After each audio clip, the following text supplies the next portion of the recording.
Baiklah, ini jaringan internet kita nggak bagus. Kita akan mulai ya. Ya, jadi ini pertemuan pertama, ada beberapa catatan yang harus kita sepakati dalam rangka memulai pembimbingan kita ke depan. Saya sudah baca suratnya bahwa yang menjadi pembimbing utama itu adalah Pak Muhammad Tarigan, dan yang pembimbing kedua saya. Jadi dalam rangka pembimbingan nanti yang akan lebih fokus pada substansi tentu adalah pembimbing utama, soal isi dan sebagainya. Saya sebagai pembimbing dua akan lebih fokus pada tata cara penulisan, kemudian memberi sumbangan-sumbangan pemikiran lain untuk memperkaya tulisan ini. Batas waktu kerja kita ialah sejak 16 Februari sampai 16 November. Itu artinya ada 9 bulan. Dan praktisnya itu sudah 8 bulan tinggal ya, karena sudah Maret sekarang. Dan apabila itu tidak selesai, maka akan diperpanjang sejak 17 November sampai 16 Februari 2024. Nah, lalu apabila itu juga tidak selesai selama perpanjangan, maka akan ada kemungkinan di seminar ulang lagi, penambahan waktu lagi. Nah ini, kemudian setiap bimbingan diharapkan kita minimal ada 8 kali pertemuan selama satu proses pembimbingan ini. Dan saat kita bimbingan nanti mahasiswa buat laporan, sudah dikasih mungkin sama kalian bukunya laporan itu diisi nanti. Jadi misalnya hari ini sudah ada laporannya, dibawa sekarang apanya itu, lembarannya itu belum saya print untuk panel itu harus isi situ pertemuan supaya ada bukti bahwa kita telah bertemu. Jangan nanti diisi pada sekaligus pada akhir pembimbingan. Setiap bertemu apa yang kita bicarakan, misalnya hari ini pertemuan kita membahas soal roadmap pembimbingan kita, tata cara bimbingan ke depan. Lalu saya membuat di jadwal saya di situ di kertas itu, setiap Rabu saya bimbingan, entah itu skripsi, entah itu tesis. Setiap Rabu saya kosong di sana. Rabu, Pak. Ya. Tapi kalau ada hal-hal lain misalnya mau bimbingan di hari lain, itu by WA kita sepakati supaya kita sepakat bimbingan itu setiap Rabu. Nah, di situ tentu nanti akan ada tabrakan antara dengan S1 ya. Makanya sebelum bimbingan dikomunikasikan, besok saya Rabu ada bimbingan Pak. Nah, setiap bimbingan sudah harus ada materi yang dibicarakan. Jangan datang tangan kosong, tapi sudah ada materi yang dibahas. Misalnya draft, walaupun belum selesai tapi masih sudah ada draftnya, kita akan bicarakan di sini. Sehingga kita bincang-bincang untuk penyelesaian penulisan. Itu soal waktu, tata cara. Nah sekarang kita masuk pada penjadwalan. Nah penjadwalan ini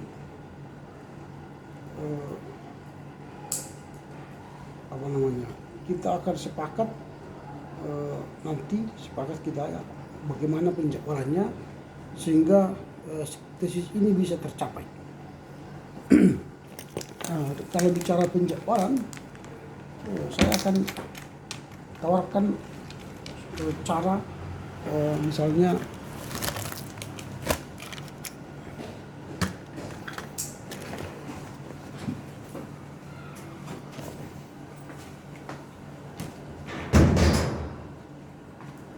ini jadwal bimbingan ya. Yang nanti pertama itu sekarang kita sudah untuk Maret, tetapi kita mulai dari Februari kemarin. Ini kita sudah anggap di sini selesai bab 1 Februari Pak. Ya, tugas selesai karena sudah masuk pada perbaikan semua proposal. Jadi sekarang kan sudah bab 1. Lalu di Maret ini kita sudah harus masuk pada bab 2. Jadi bulan ini sudah harus selesai bab 2. Lalu nanti bulan April kita harapkan masuk bab 3. Dan bulan keempat bulan Mei kita sudah harus selesaikan bab 4. Bulan 5, pertemuan kelima bulan Juni ini sudah selesai bab 5, dan pertemuan ke-6 Juni ini sudah finalisasi. Nanti di sini kita sudah akan menulis abstrak. Di sini akan selesaikan daftar pustaka, kemudian kata pengantar. Selesai. Pertemuan ke-7 ini Agustus ini revisi atau apa namanya revisi masih ada yang harus kita lakukan. Lalu dia pertemuan ke-8 September ini sudah penyerahan tesis. Nah, ini time schedule kita. Artinya setiap bulan kita harus menyelesaikan satu bab. Mas, mengenai bab 3 nanti di sini ini sudah masuk penelitian.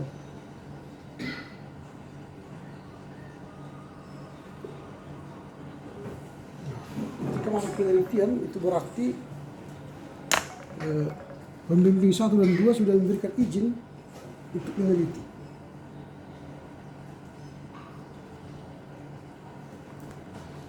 Dan meneliti itu berarti kan agak membutuhkan waktu di lapangan sambil meneliti, mengumpulkan data, analisis data, baru temuan hasilnya. Ini dikerjakan. Itu nanti masuk ke bab 4 kalau sudah hasil. Di sini kita harus berpacu karena ini agak melelahkan ini kedua bab ini. Itu harus dikerjakan. Nah, untuk bab 2 ini karena landasan teori ini gampang ini. Saya pikir nanti ini sudah harus dikerjakan. Teori-teori apa yang digunakan untuk menyelesaikan tesis ini? Buku-buku siapa yang digunakan?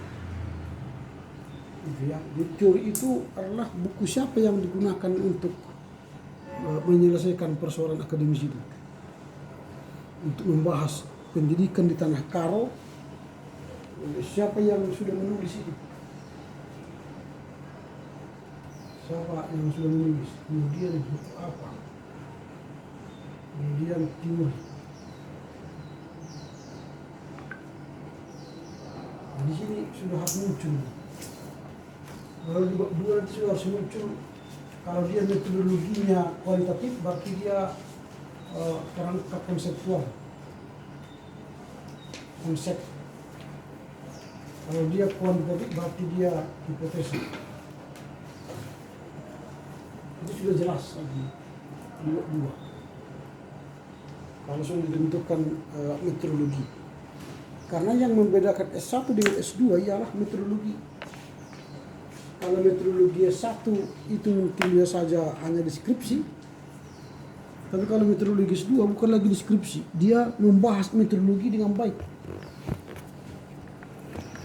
Dia harus mencoba menyelesaikan persoalan akademis dengan metodologi. Nah, itu jadi harus jelas anti metodologinya.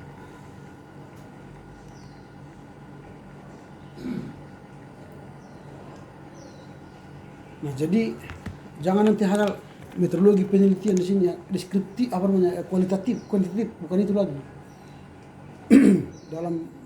dalam tesis S2 magister harus menjelaskan bagaimana metodologinya dengan baik.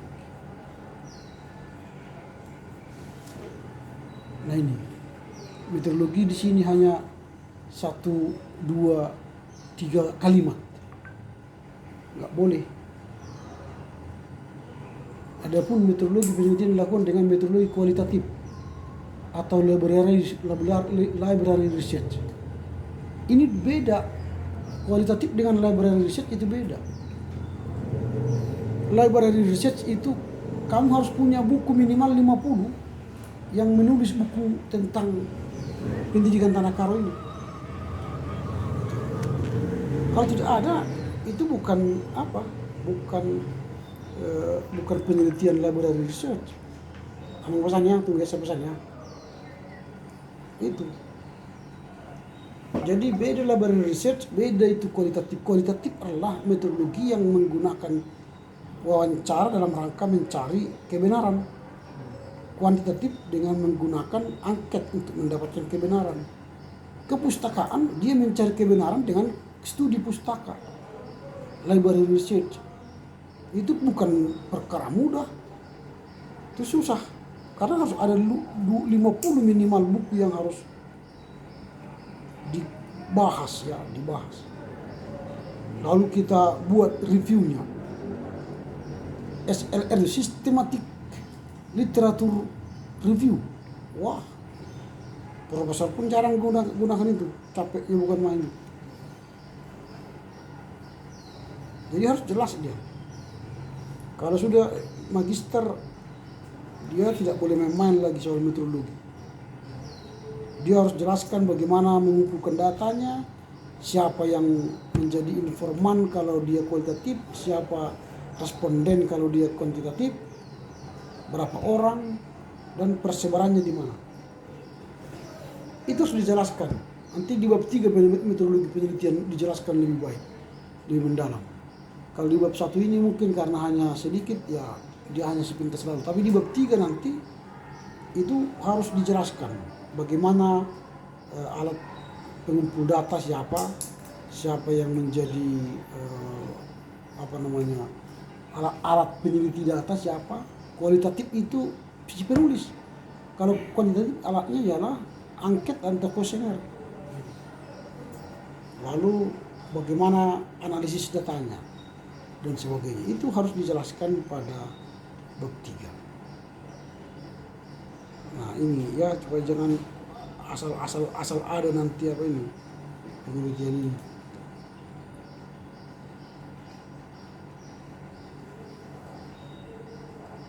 Nah baru setiap memulai lembar ya atau bahasan di bab 1 itu nanti nggak boleh lagi kepustakaan, dicari hapus saja kepustakaan ini, Pak. Kepustakaan ini nanti untuk bab akhir itu. Ya, setelah selesai bab 5 baru kepustakaan.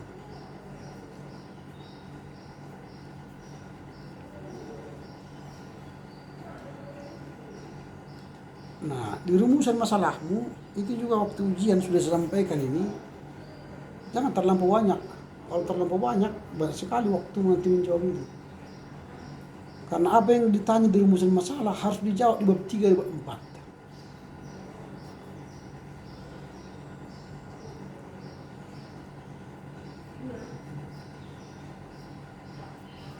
Ini banyak kali nih. Ini masih menggunakan manual ya, bukan mandiri ya. Ini masih manual. Tapi masalah saya dikurangi, Pak. Ya kurangnya jangan terlalu banyak. Tapi kalau kau mampu menjawab semuanya dengan baik dan benar, dengan waktu yang 9 bulan, ya silakan. Tapi biasanya orang 3 maksimal. 3 ya, Pak.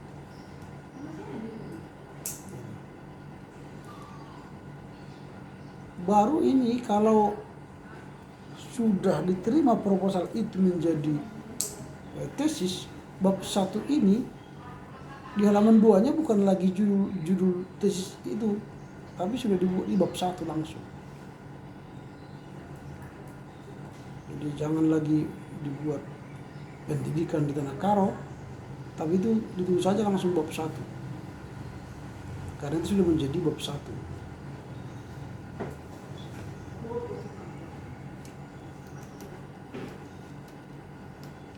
Bab 1 jadi pendahuluan dia.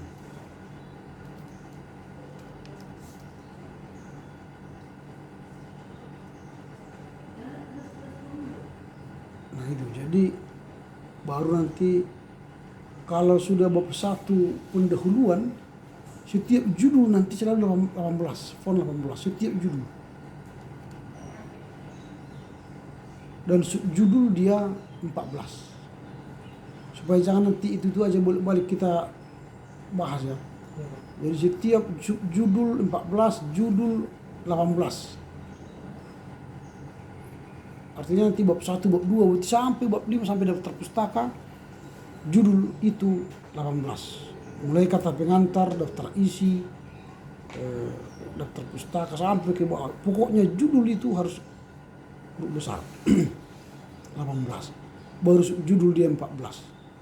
Tapi kalau sub judul, nah berarti dia 12.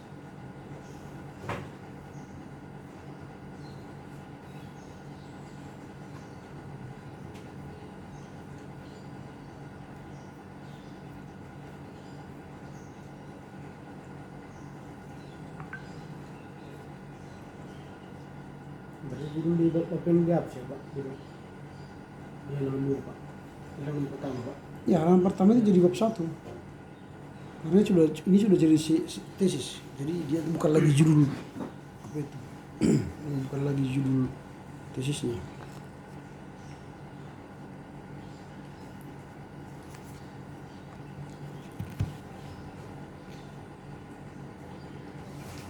Nah, karena ini sejarah,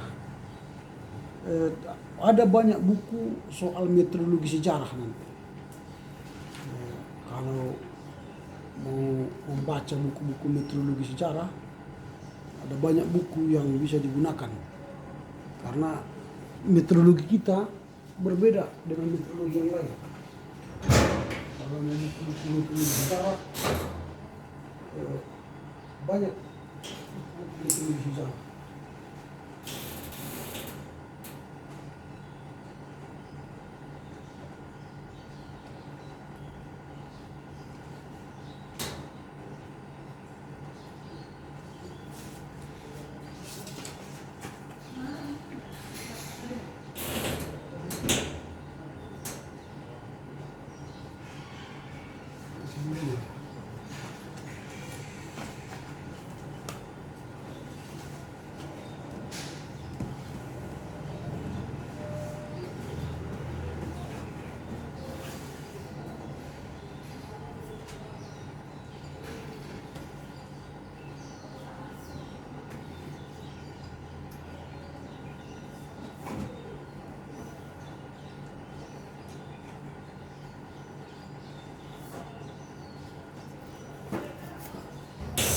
Ini banyak buku kalau bicara metodologi sejarah.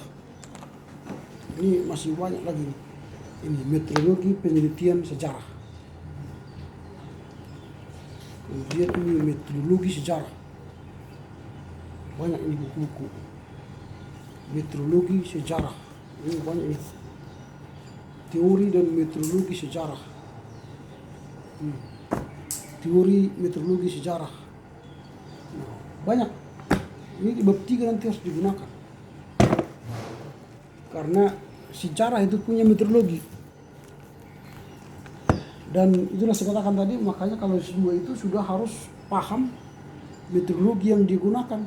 Kalau dia pilih metodologi sejarah, bacalah buku-buku metodologi sejarah. Karena itu akan makin mempertajam analisa sejarahmu nanti kepada apa tulisan atau tesis yang sedang digarap ini. Nah, jadi dengan membaca buku ini nanti sudah banyak itu teori-teori sejarah yang akan digunakan.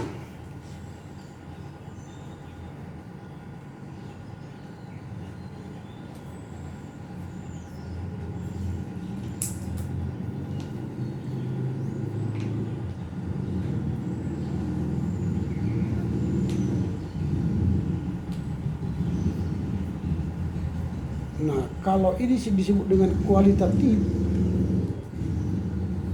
maka selain karena mungkin saksi sejarahnya ini kan nggak ada lagi. Yang bisa digali sekarang ialah dokumen-dokumen. Nah, dokumen-dokumen. Kalaupun ada wawancara, paling nanti kepada pimpinan-pimpinan Ramen ya, atau orang-orang yang masih punya koneksi dengan sejarah dulu dan dia bekerja di pendidikan. Walau dia tua dan dia tahu sejarah GBKP tapi tidak dalam bidang pendidikan dia dulu, itu tidak berkualitas. Karena judulmu adalah pendidikan Tanah Karo. Berarti orang-orang pengajar, guru, atau guru sending dulu dia, atau yang berkecimpung di pendidikan, apalagi dia guru-guru Masehi itu bisa diwawancarai. Tapi kalau dia pendeta tua tapi tidak pernah jadi guru, nggak berkualitas itu, nanti nggak tahu dia sejarah pendidikan Tanah Karo itu. Atau dia pengurus yayasan atau apa yang memang benar-benar menjadi pendidikan di Tanah Karo.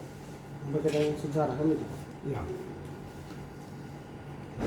Karena ini sudah dibatasi tahun 1890 ke 41 kan. Nah,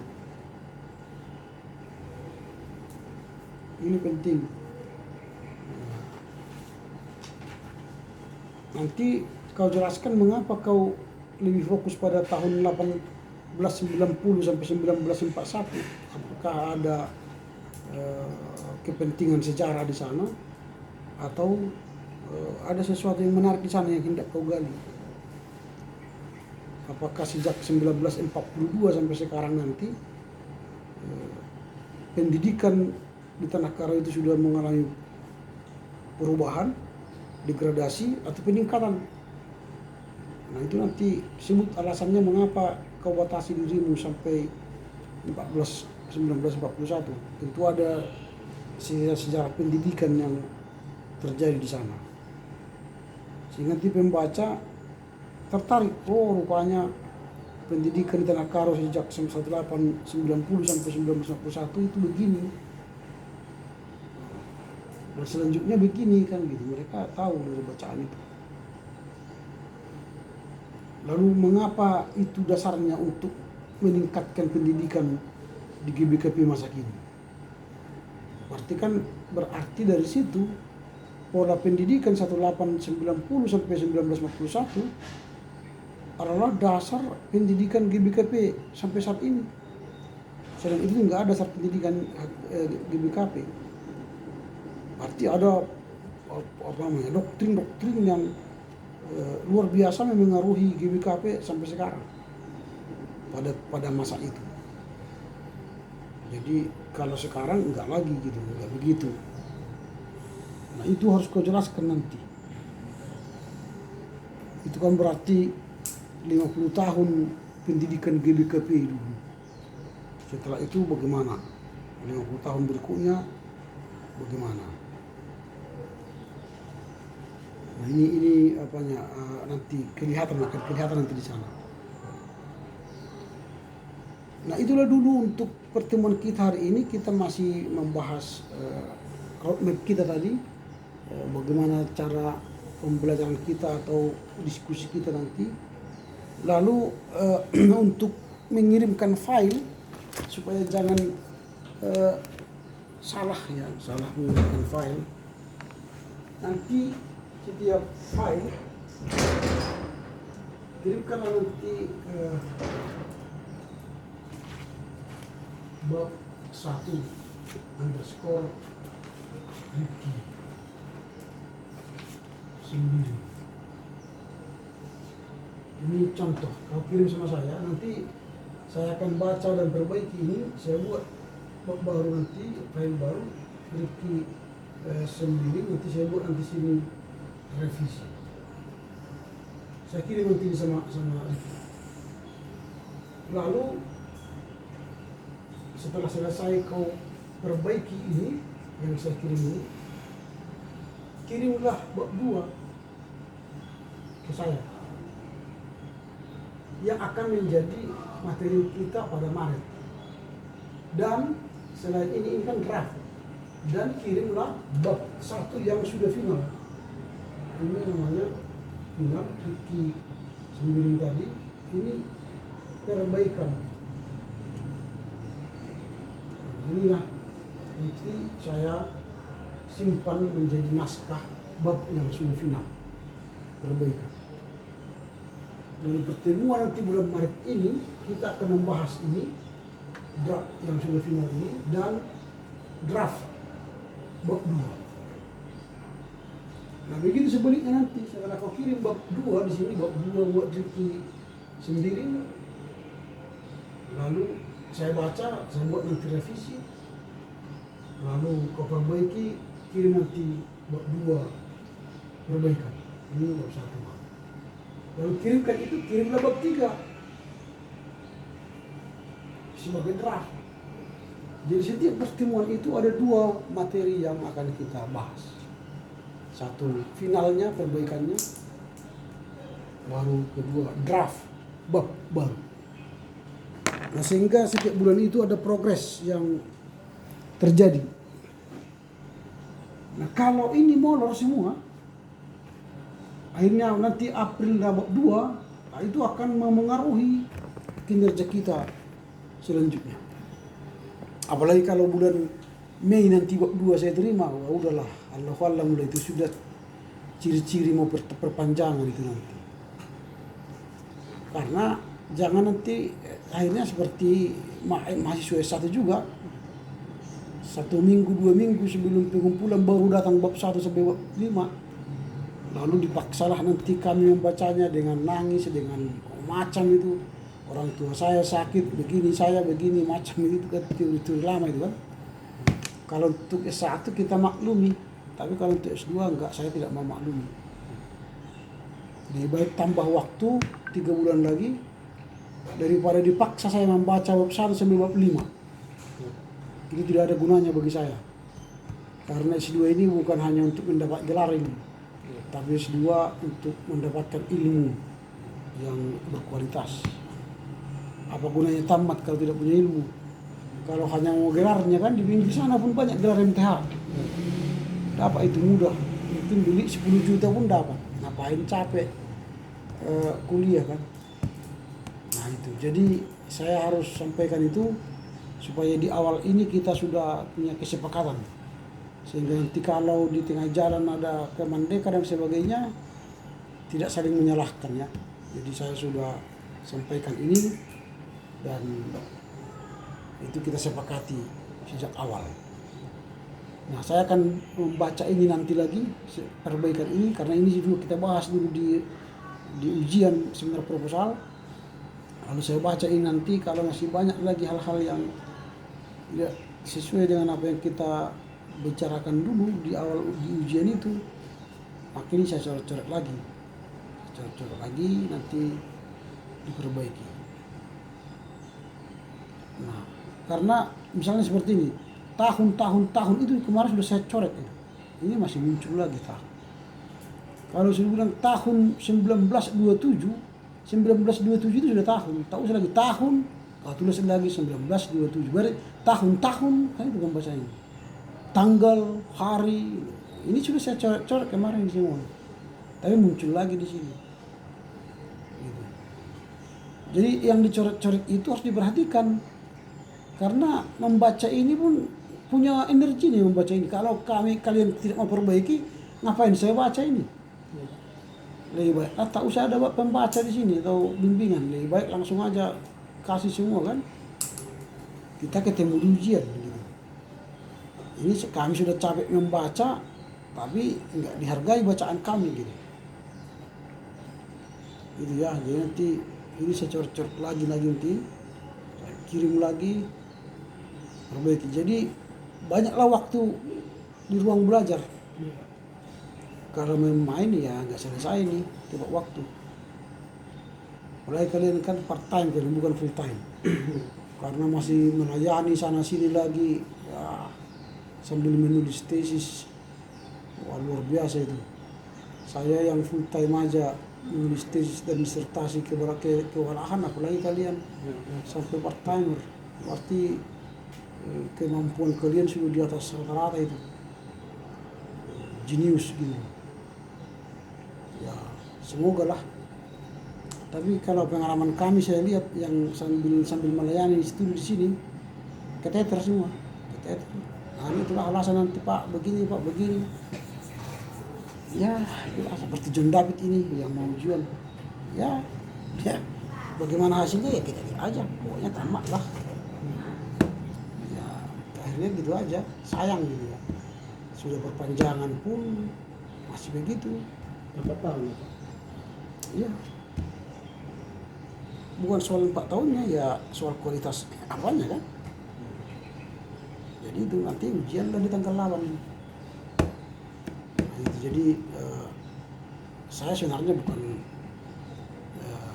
bukan soal tamatnya, tapi soal kualitasnya gitu. Begitu ya. Jadi kita penuhilah perjumpaan kita yang berkualitas setiap ini. Karena tidak ada waktu bermain di sini, tidak ada waktu.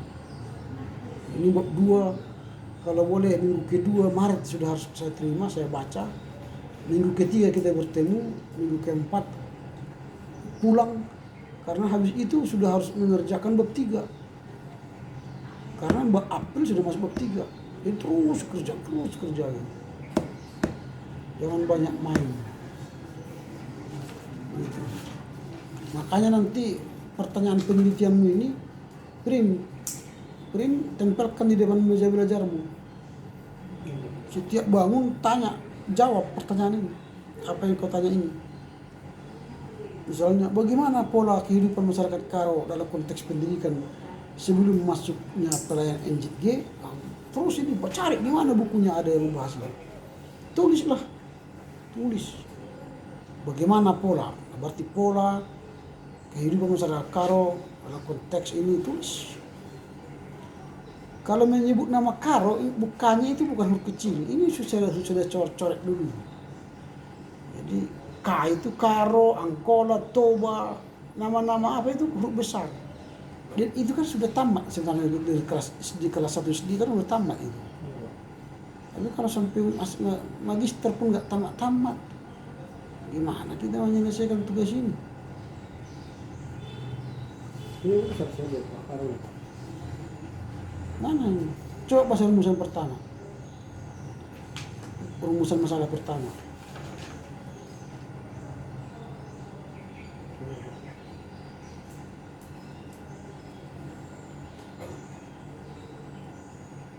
Ya, jadi harus apa? Nama orang, nama tempat, nama suku, huruf pertama, kali pertama gitu. Harus ada.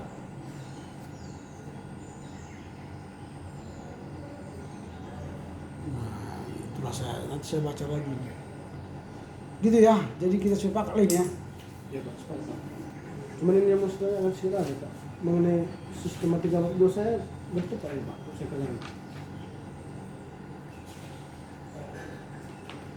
Bab 2 itu kan dalam dinasti teori. Iya. Kerangka teori, pemahaman tentang gereja, pendidikan secara umum menurut Alkitab, pandangan tokoh,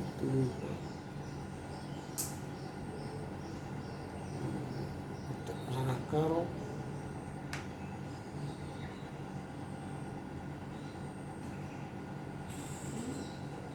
Ya, yang dibahas di sini ialah soal pendidikan dan di tanah Karo ya. Berarti bagaimana pendidikan di tanah Karo sebelum masuknya ke Kristenan misalnya. Nah, berarti kan nanti definisi-definisi di sini. Iya, pengertian Pak. Pengertian pendidikan. Gereja. Gak usah gereja, nggak ada sini kan. Ini kan pendidikan di tanah Karo. Gereja apa Pak? Ya, ngapain dibahas Karo di gereja situ? Menghabiskan waktu. Hanya pendidikan lah, pendidikan baru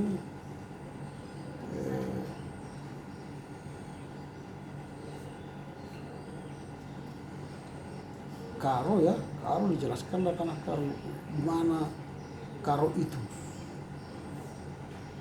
Tapi jangan dijelaskan sejarah Karo, banyak kali nanti kalau dijelaskan sejarah Karo. Kalau singkat saja bisa Pak? Ya singkat saja. Pendidikan secara umum menurut Alkitab, pandangan tokoh ini gak usah pandangan tokoh, teolog gereja, konteks masyarakat, pandangan tokoh.